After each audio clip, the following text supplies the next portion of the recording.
century and a half ago, our nation was born. Here was adopted the Declaration of Independence, which proclaimed our freedom.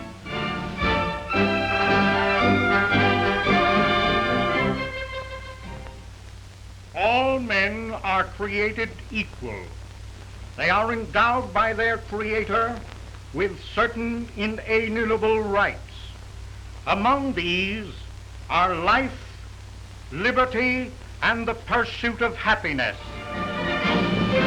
Near here was adopted the Constitution of the United States, which guarantees our freedom, which determines that neither king nor dictator, but only we the people shall rule.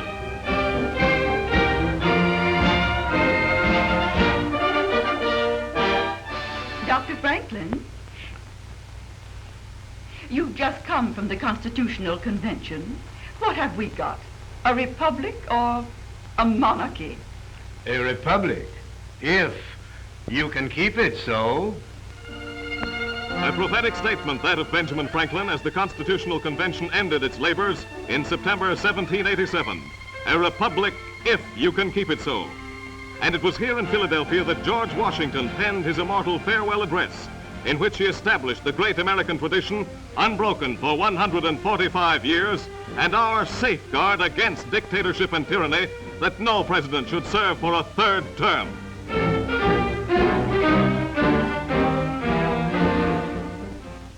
Friends and fellow citizens, the period for a new election of a citizen to administer the executive government of the United States being not far distant, and the time already arrived when your thoughts must be occupied in designating the person who is to be clothed with that important trust, it appears to me proper, especially as it may conduce to a more distant expression of the public voice, that I should now apprise you of the resolution I have formed to decline to be considered among the number of those out of whom a choice is to be made.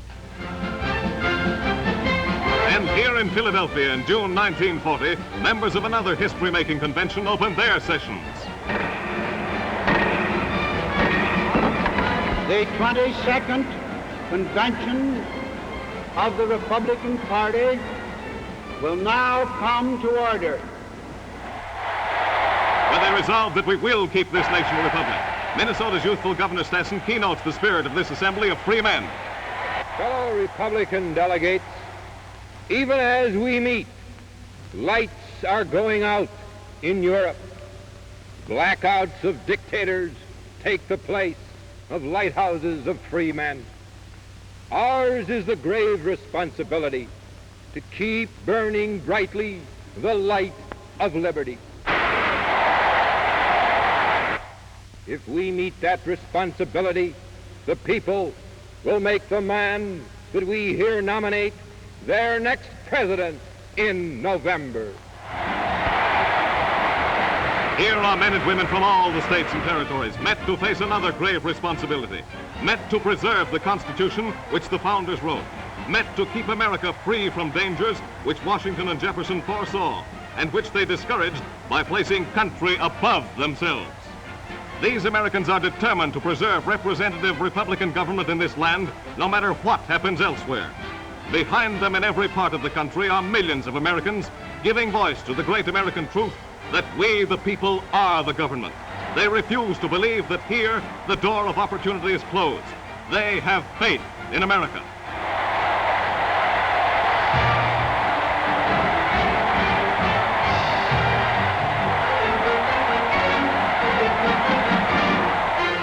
Here their representatives bring the spirit of Independence Hall into the Republican National Convention. Here there are no big city bosses, no fixers, no machine politicians in control. Here is no manipulated draft. Here is no manufactured cheering. It comes from sincere men and women, free men and women. It does not come from men under the lash of corrupt city machines. Here we, the people, assert our will.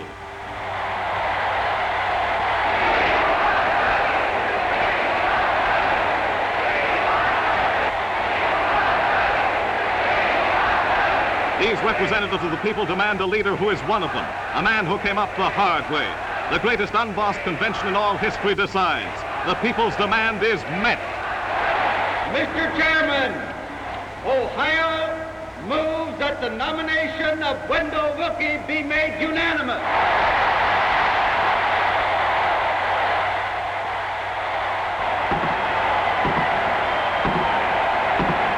Are you in favor of making the nomination of Wendell Wilkie unanimous? Kindly say aye. To vote. And here, the following day, Wendell Wilkie and Mrs. Wilkie come to Convention Hall.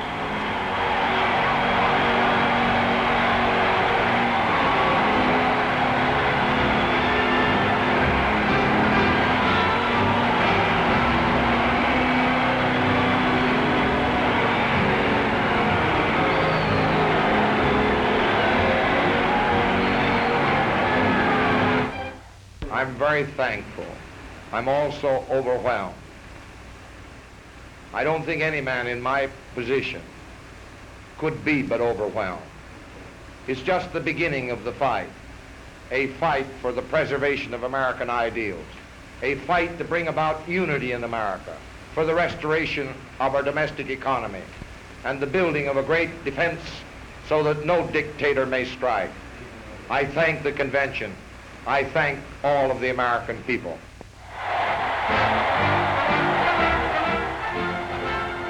And as his vice presidential running mate, these three representatives gave Wendell Wilkie another great American, Senator Charles L. McNary of Oregon.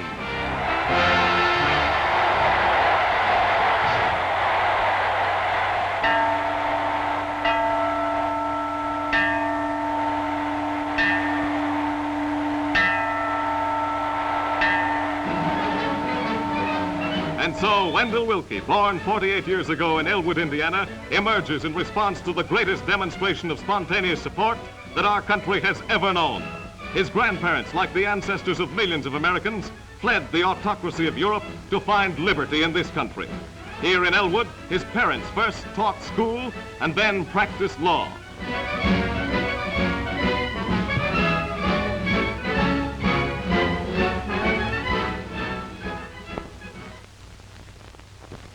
Wendell Wilkie was born in a modest home, like millions of Americans.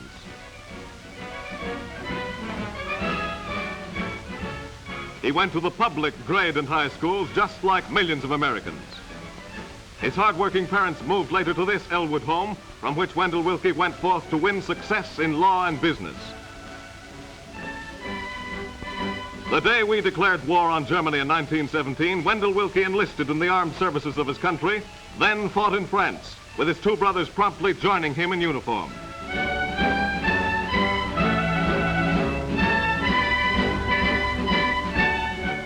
He married Edith Wilk, the attractive librarian in the neighboring town of Rushville, where he now owns fertile Indiana farmland.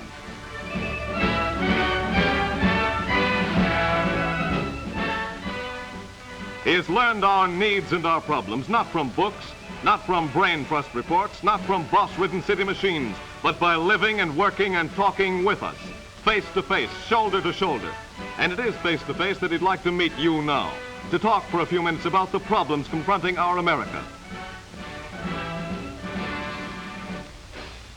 I would like very much to talk to everybody in this country personally about the issues of this campaign.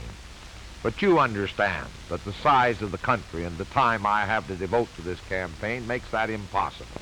But I do take this method of presenting to you my views on some of the fundamental issues of this campaign upon which my convictions are very strong and very clear.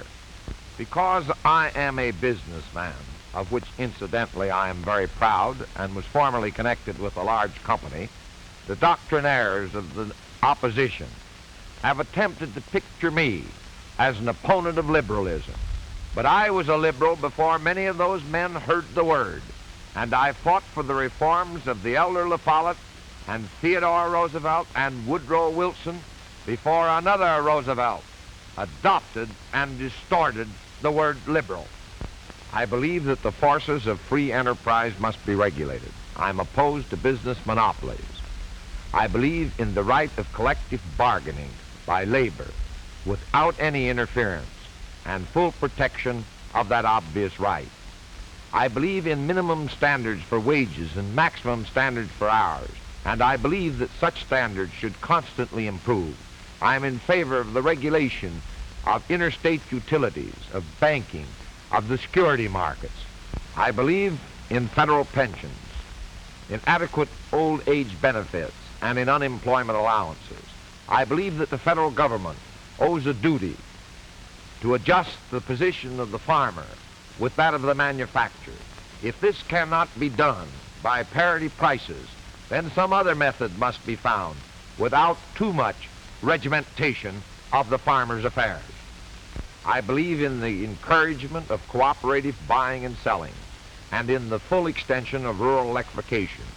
And I believe that the federal government owes a very strong obligation to preserve our natural resources. But I do not base my claim to liberalism solely upon my support and advocacy of such reforms. American liberalism does not consist merely in reforming things. It consists primarily in making things. We must substitute for the philosophy of distributed scarcity the philosophy of unlimited productivity. I stand for the restoration of full production and re-employment in American private enterprise. The present administration has spent $60 billion. The New Deal stands for doing what has to be done by spending as much money as possible. I propose to do it by spending as little money as possible. This is one issue in this campaign that I intend to make crystal clear before the conclusion of the campaign so that everybody in this country may understand the tremendous waste of their resources and money that have taken place in the last 7.5 years. There is another very vital issue which I would like to debate with Franklin D. Roosevelt face to face, and that is the assumption by this president in seeking a third term of a greater public confidence than America accorded to its presidential giants, Washington, Jefferson, Jackson, Lincoln, Cleveland, Theodore Roosevelt, and Woodrow Wilson. We have not, and I pray to God we may never reach the time in America when there is any such thing as the indispensable man. We are engaged in a sacred cause, the preservation of American democracy. I cannot lead this cause alone. I need the help of every American, Republican, Democrat, Independent, Jew, Protestant, Catholic, people of every race, creed, and color. If we all join together, each doing his utmost, dedicating ourselves to the principles of American liberty, a revitalized and reunited America will triumph over every enemy within or without. I thank you, and God. Remember that he knows our needs because he's worked with us, teaching history in Coffeyville, Kansas, driving a bakery wagon in Indiana, working as a hotel barker at Aberdeen, South Dakota, and as a field hand harvesting wheat, as a laborer in California, and in steel mills, in sugar fields. We need him. And we, the people, must and will elect Wendell Wilkie president, preserving our great tradition against a third term, paving the way toward jobs for our 10 million unemployed, protecting our America from radicals at home and aggressors abroad. We, the people, must work for the election of Wendell Wilkie and Charles McNary and every candidate who stands with them for the material, spiritual, and moral progress of America, for its unity, for the very life of its liberty.